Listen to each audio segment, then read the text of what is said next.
Hello, Blake Curtis here, back again with another tip for your 12 tips of Christmas. And this one is one I've talked about through many of the different tips, and that's building an atmosphere or the foundation of your composite work.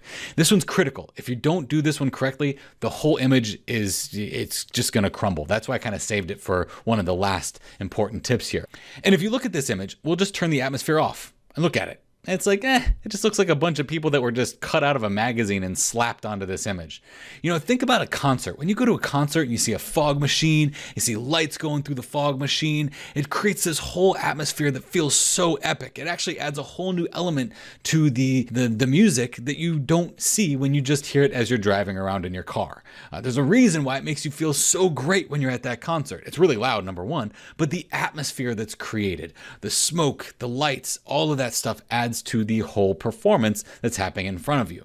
And it's really easy to build an atmosphere. It's a lot easier than you'd think. So to build an atmosphere and to basically build this atmosphere in this image, I'll just go ahead and go into this atmosphere folder and I'll turn off some of these layers here. I'll just turn off all of them and kind of show you how this is done. I'll just turn these off. Okay, turn those off, just turn the previews off on these.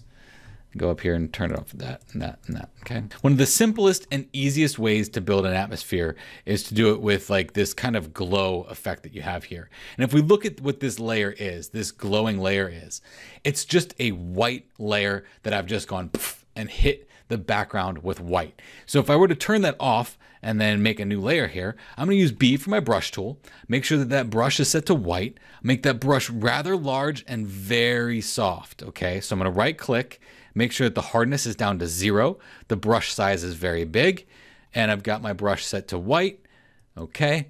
So then if I just go down here to the lower half of the image and just click once, just boom.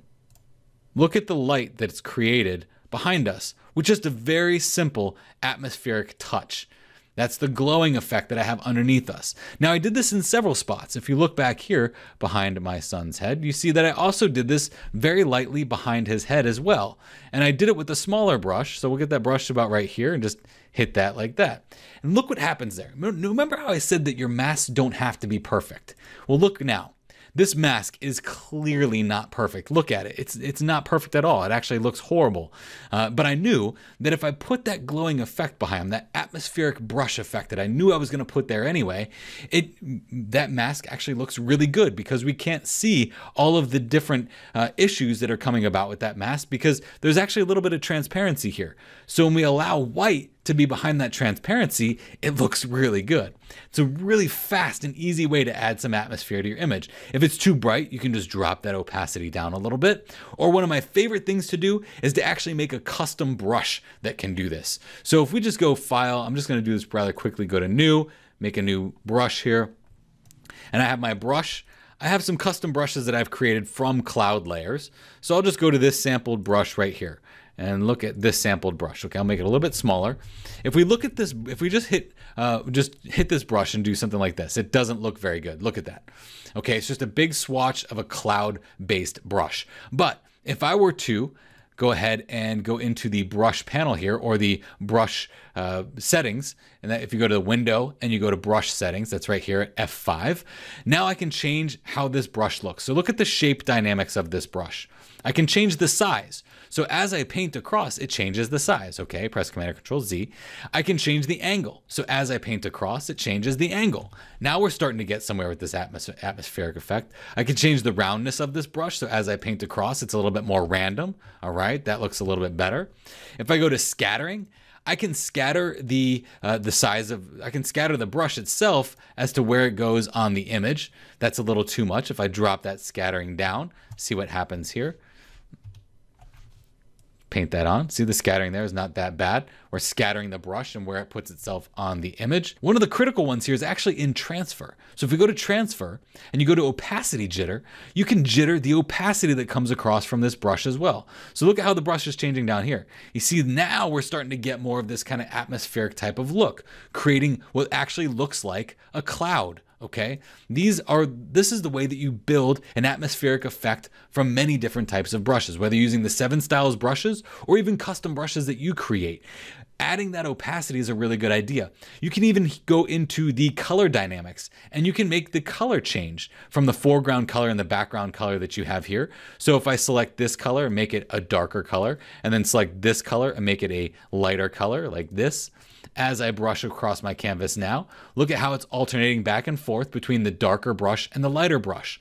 All of these techniques that you're seeing here, these color dynamics, even the hue shifts, you can even change the hue of that color. You can change the saturation of that color as it goes across. All of these things can be used to build up that atmosphere. Look at how this is a nice thick cloud now. Some of the colors, I'm not really a big fan of the saturation jitter that we have there. But if we look at this image, look at the atmosphere that we have down here in the background. That atmosphere that was created back there in the background, right here through these in particular, was created by using a brush that would change various opacities and hues and colors as I switched across. So it wasn't like I had to click, click, change color, click, click, change color, click, change color, click, change color. I just went, and there you go.